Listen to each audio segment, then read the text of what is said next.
Many of those who had come to believe came, confessing their past practices. This included a number of people who practiced sorcery. They collected their sorcery texts and burned them publicly. The value of those materials was calculated at more than someone might make if they worked for 165 years. In this way, the Lord's word grew abundantly and strengthened powerfully. Once these things had come to an end, Paul, guided by the Spirit, decided to return to Jerusalem, taking a route that would carry him through the provinces of Macedonia and Achaia. He said, "After I've been there, I must visit Rome as well." He sent two of his assistants, Timothy and Erastus, to Macedonia, while he remained a while in the province of Asia. During this time, a great disturbance erupted about the way. There was a silversmith named Demetrius. He made silver models of Artemis's temple, and his business generated a lot of profit for the craftspeople. He called a meeting with these craftspeople and others working in related trades and said, "Friends, you know that we make an easy living from this business." And you can see in here that this Paul is convinced and misled a lot of people, not only in Ephesus, but also throughout most of the province of Asia. He says the gods made by human hands aren't really gods.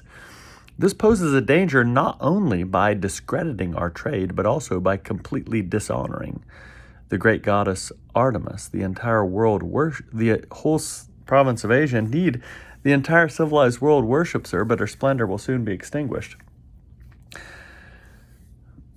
When they heard this,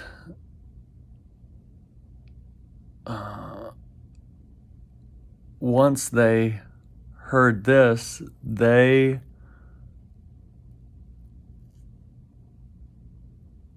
were beside themselves with anger and began to shout, "Great is Artemis of the Ephesians." The city was thrown into turmoil. They rushed as one into the theater. They seized Gaius and Aristarchus, Paul's traveling companions from the province of Macedonia. Paul wanted to offer defense before the assembly, but the disciples wouldn't allow him. Even some officials of the province of Asia, who were Paul's friends, sent word to him, urging him not to risk going into the theater.